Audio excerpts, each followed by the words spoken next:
Hey guys, what's going on? It's Matt Chandler for 9843. In today's video here, I got another layout update. I know it's been a hot minute since my last one. I had one filmed and uploaded, but I wasn't a big fan of the quality of it. I wanted to do a nice long form video, so today that's what we're going to do. So let's get right into it. Got a lot of updates, a lot of new trains to show off, so here we go. Alright, so the big news for this layout video here is the fact that I finally finished up the catenary system on the layout. I've always wanted catenary, and so I finally got it done. The last time I showed the catenary, I had part of the inner loop done and all of the outer loop and the siding done. So I'll take the camera off the stand and we can show you about that.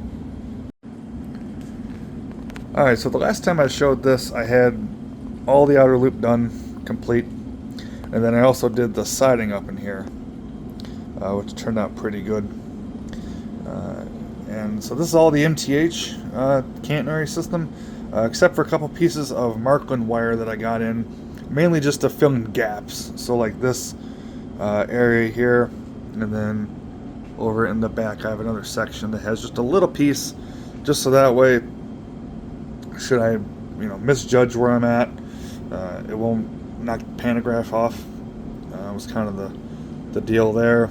And then the inner loop was all done. I think the last time I showed it, I ended up right about here someplace, but I went ahead and did the inner loop fully and also the passing siding here. The passing siding was a little bit of a challenge.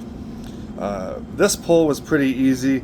I ended up just connecting the wire, and then I had to cannibalize one pole, so this little section is actually one pole with two pieces of wire on it. And then I went ahead and brought it around, and it turned out pretty good. A lot of trial and error with this system as a whole, and I think almost any catenary system would be this way.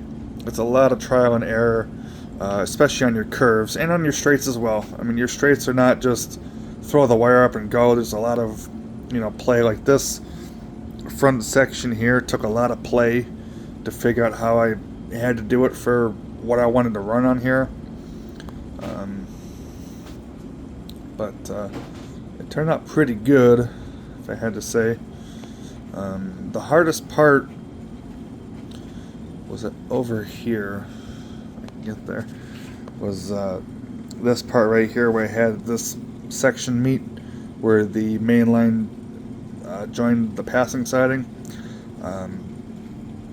So I had to extend the wire run, and then that's just one separate pole, and all that does is connect the two together. That was a lot of trial and error. I was moving that pole backwards and forwards and up and down to get this joint as smooth as I possibly could, because it was really close to catching on one side or the other. So I got it as close as I could. Not perfect, but I did the best I could with what I had. So it turned out pretty good, and I'm not running any electrics right now, but once you go down to track level here, I think it turned out pretty good.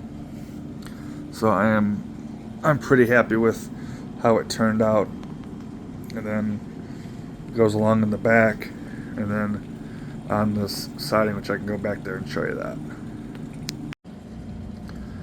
Alright, so it splits off right at that switch, which this was kind of the thing I was kind of surprised about. Was I thought about catenary when I started the layout, but I didn't really plan for it. I just knew I wanted it, and I was pleasantly surprised that where I started my poles was where switches were. Just so happened to work out that way. So a lot of these cross parts are pretty easy. So I went up in here, and it splits off. This one's a little tricky. Doing on this switch, it just barely worked, but I was able to get it. And this is as close to double track catenary as I'll ever get. The poles are almost right on top of each other, so not the best planning in the world, but it does work and it functions good enough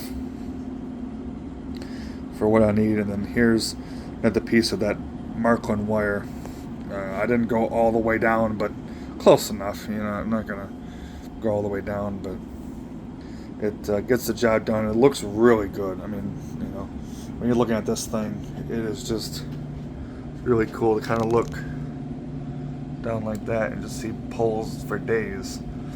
It is just really, really cool. So I am very, very happy with how this has turned out. It is live on the outer loop. I can run fully electric catenary with no third rail power at all. The inner loop I still have to power yet, but it's live and it runs, and it runs good. So I'm very happy with how it turned out. So there's just one more look down the line. Alright, so a couple of other noteworthy additions. Another thing I did was I painted the table white, and honestly I wish I started this before I did anything on the layout as far as, you know, placing track and buildings and stuff. I kind of wish I would have done this before I did any of that, but nevertheless I did it now. And I also started experimenting with some snow. Now this is the fine buffalo snow. I gotta thank my buddy Bryce for recommending this, because I was not sure what to buy as far as snow. You know, I've seen like the Woodland Scenic stuff and a couple of other brands, and I'm like, I don't know what to buy. So I asked him, and he said this is good stuff. And this little test section I did, as you can see here, it turned out really, really good. So I'm gonna, you know, eventually do the whole layout with this. But I'm liking it so far. I think it's turning out great.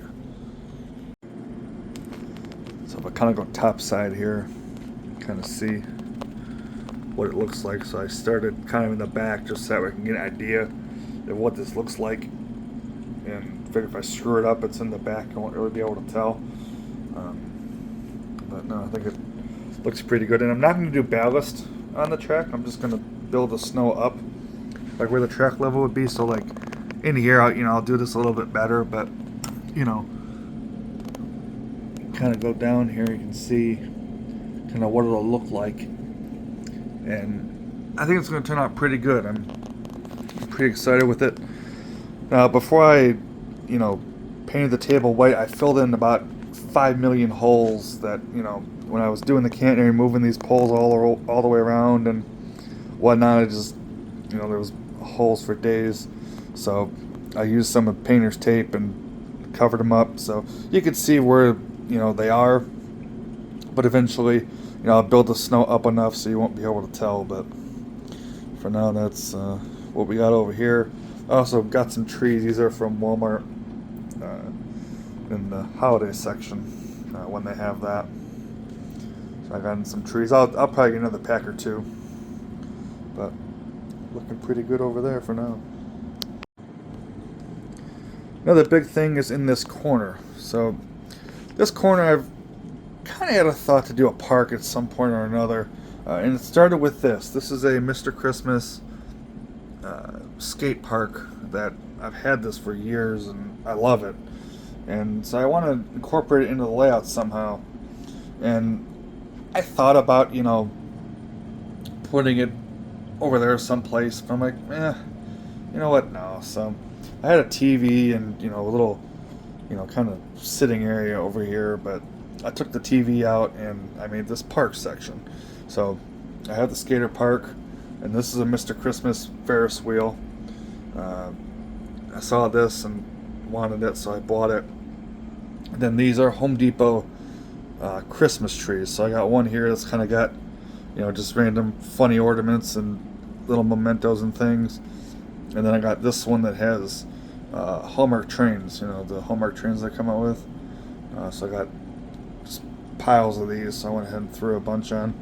And then this I'll decorate out with, you know, the snow and things. And I've kicked around the idea of doing a trolley car, going, you know, elevate it, you know, and then kind of going like this through the town here. So I don't know. I've thought about doing that, and then I've thought about making just a loop of track in the middle for post-war. So I don't know. I've thought about it, so I don't know. Let me know what you guys think on that. But I think it's turning out pretty good. So I'm very happy with the layout for right now, and obviously there's a lot more to do. This is by no means the end of it, but I think it's turning out pretty good for right now. And lastly, while we're talking about kind of layout things, I started putting up fascia and I finished the skirt around the layout. So the fascia, this is poplar board from Home Depot. I didn't stain it. This is the way it comes, when you buy it. I think it turned out pretty good. I'm using, just regular wood screws. I might end up maybe trying to find some kind of cap or something to hide the screws, but I think it turned out pretty good, and it really finishes it off pretty well, in my opinion. You go down, and I think it turned out pretty good. So, and the seams, they're not as bad as you might think. I mean, there's a seam right there, but I like it so far. So, pretty cool. Another thing I've got going that I'm going to eventually, work on some more is the passenger terminal area. Now, with doing the catenary, the poles are 20 inches between the poles, which is unfortunately just too small to fit two MTH passenger platforms. So I had to split them up. So I got two here, and then I've got three on the inner loop in between the main line and passing siding. I like the look of the, all bunched up, row kind of thing like, they used to do in the 50s for Lionel. But unfortunately with the catenary I have to do it this way. So I'll eventually make some kind of walkway or something in between the platform area to make it, finish it off a little bit.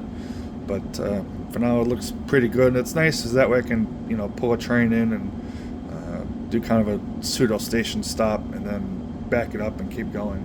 So it's kind of pretty cool like that.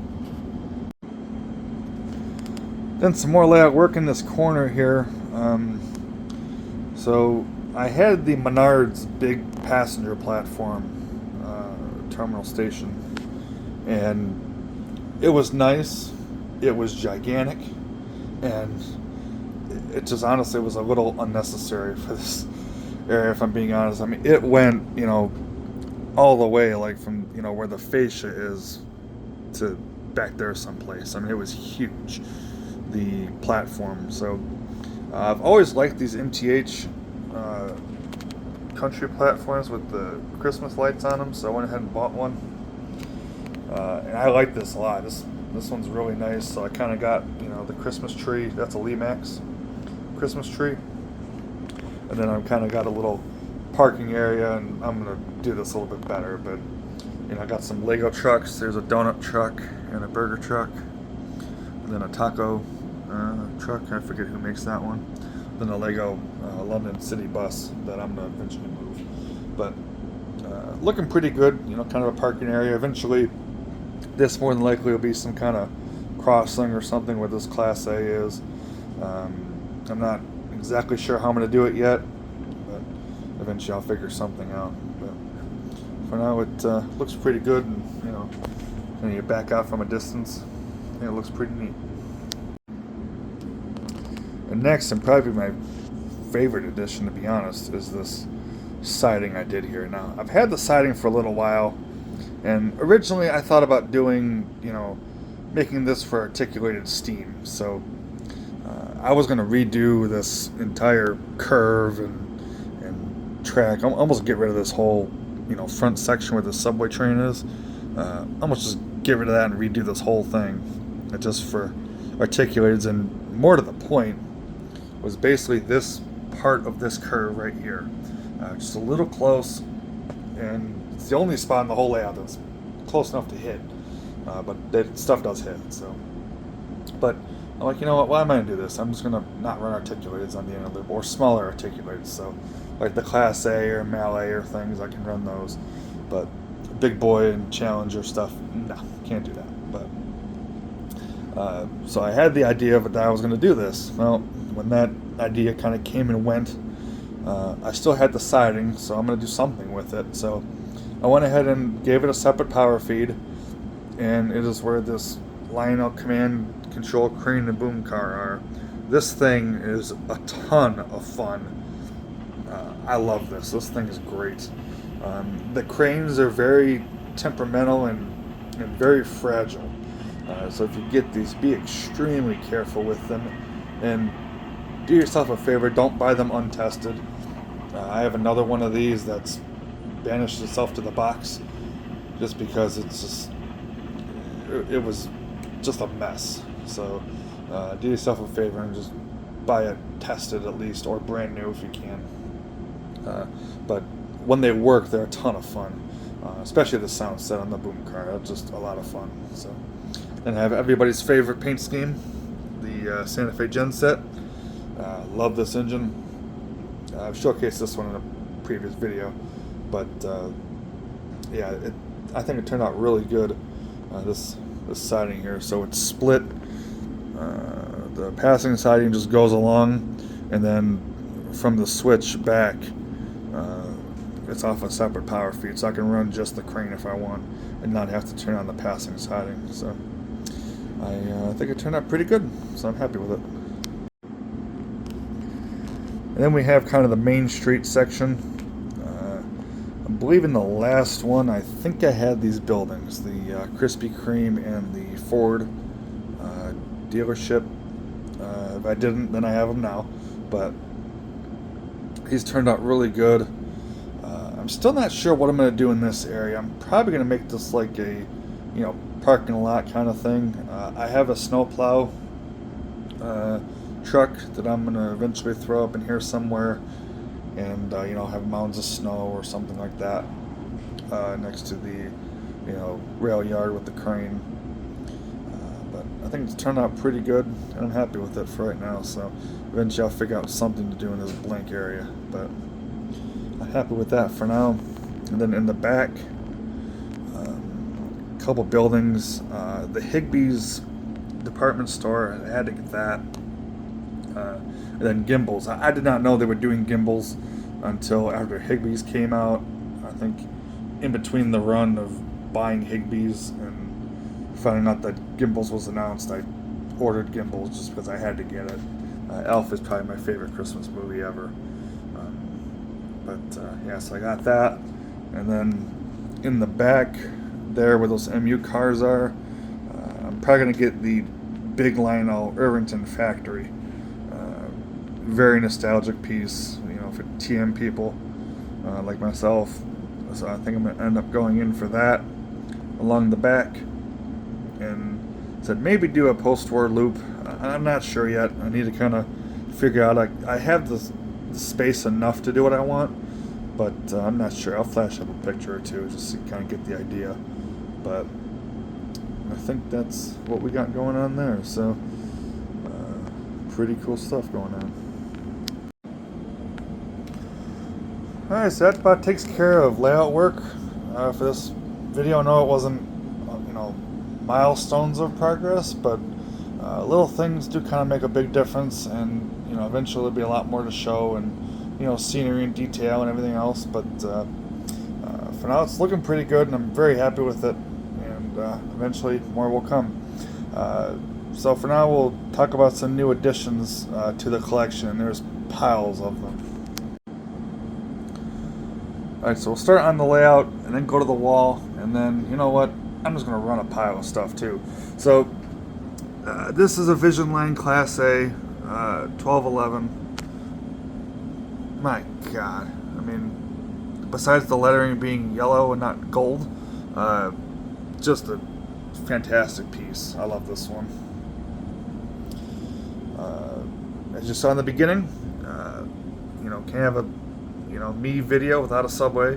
So this is the MTH R42 D train. This was the very first subway that MTH ever made. Yeah, the cars are short, but you know what? It's still a fun set. Nostalgic as all get out. Just a lot of fun, this one. I really like this. A couple Legacy Jeeps. I got in this one from my buddy Dashing Dan. This is the Legacy 5628 near Central.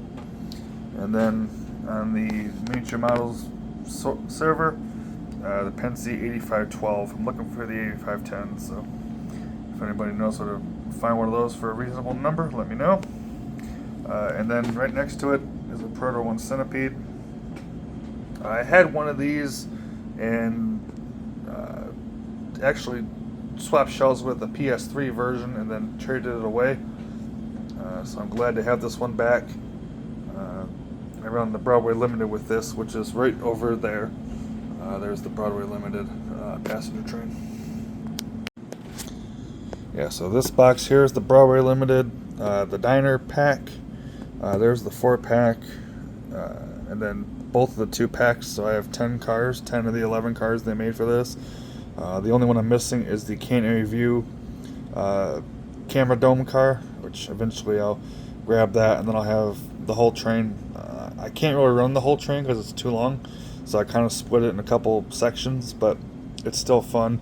And then for power, this is one of the engines I have for it. It's the K-Line E8 AA, and then the B units right here for it. Really fun set. This is a Lehigh Valley Alco PA set, Proto 1. This one's a lot of fun. I like this a whole lot. What else do we got here? We got just all kinds of goodies. Down here in this plastic is the cars for this. This is the Vision Lark. I got this from my buddy Johnny. What an engine. Oh my god, this thing is great. The reciprocating cylinder steam. What a standout feature. You know, I've had the engines with the regular cylinder steam, but this takes the cake. This is just a great engine. We're going to be running this one here in a couple of minutes as well, just because I love this. And then, while we're on the West Coast topic, UP49er, that is in a interesting box because this only came with the foam. So I found an F6A box, and it got burnt because it doesn't fit, but that's okay. Really nice engine. This one's got Blue Nami in it. A lot of fun. I really like that. And then, speaking of Lark, down here, which one is it? Right here. This one is the Southern Pacific E8s. The ones from 2005, 6, something like that. It's a really fun set. I run this one with the Lark as well, just because it's really nice and accurate for this train. So, pretty cool stuff. Alright, a few additions on the wall, and then I'm going to quit running my mouth and we're going to run some trains. Right here, this is the Proto 1 Caltrain F40. This scheme was done one time in 1997. So this is the release we have right here. And it's great. It runs great. It looks okay. I mean, it's dated, you know, it's 30 years old now, but, you know, it's okay for what it is. Eventually, I'm sure Jay or somebody else will come up with a, you know, nicer version of this. But for now, it gets the job done, and they're not easy to find. You know, it seems like, you know, you got some pieces that are extra easy to find. This one comes up every now and then, but it's always the case of when you want it, it's not available kind of thing. But there's that for you. Speaking of West Coast, this is a AC6 cab 4. This is a Proto 1 unit. And I think I'm going to keep it this way. It sounds good. It's, you know, old, but you know what? It's still a lot of fun, so it can't beat the classics. And much like with, you know, me and a Subway, me and an electric go along pretty well too. This is a Vision Line GG1 that I got in. I had a couple JLCs and traded them away, mainly because they do not like the catenary. This is the latest release of the Vision Line GG1, and the pantographs on this have enough play to the point where they can actually work on the catenary. It's on the JLCs. It was either up or down, and there was no give at all. Period. These have a lot more give to them, and you can actually run them off the catenary. So we'll definitely be running this one too. Alright, then next up we have this. This is a Beano Pacific. This is from MTH. This is the one that a couple of my buddies worked on, Mr. Muffin, to have done. And it's a really fun engine. I got to thank my buddy John, Retro Mikado, for giving me a hand with buying this. You know, Muffin and his politics, I guess, if you want to call it that. But anyway, thank you, John. Beautiful engine. Next up is a 5-volt CSX SD40-2. I've always liked this paint scheme, and this is a fun engine, so went ahead and grabbed this one. And lastly here, this is a Santa Fe U28CG. This is a breakup of the freight set. I just got the engine, I didn't get the cars. But this is a lot of fun. I like running this one. I have the passenger scheme version as well in the war bonnet with blue Nami that I just need to tidy a couple things on, and that one will be ready to go. But these are a lot of fun. These were only done twice. Once was this version, and another one was the passenger scheme version from 2002. So this is a little bit newer one.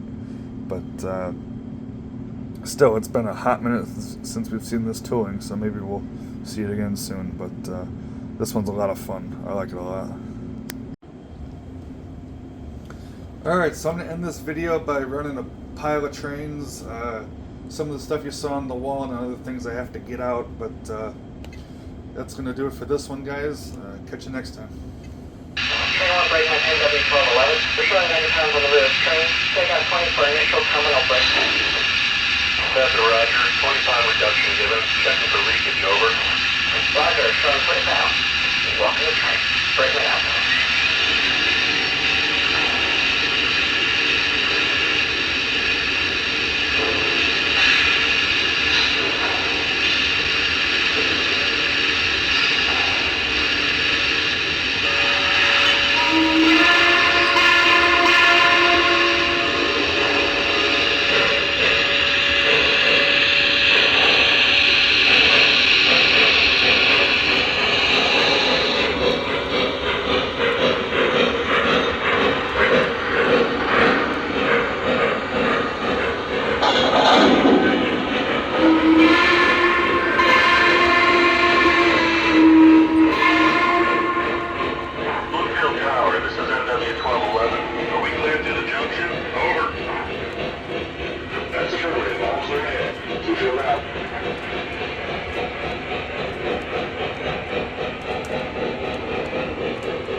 Pennsylvania Railroad, 8512. Do you copy?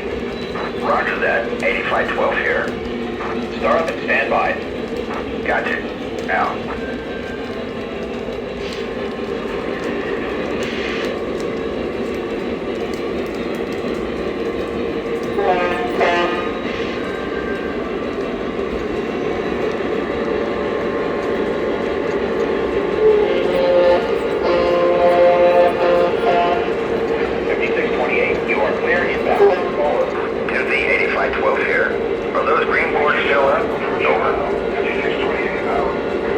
Yes, 8512, you've got green boards.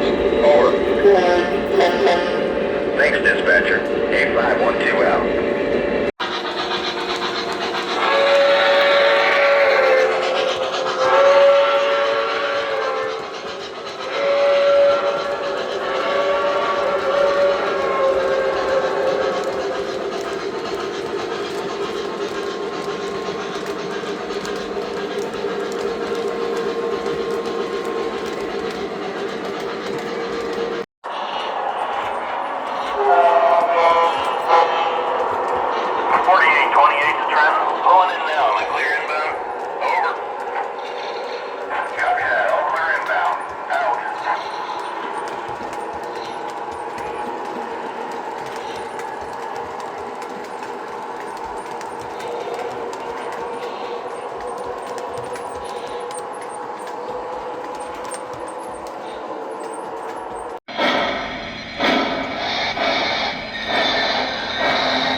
414. Good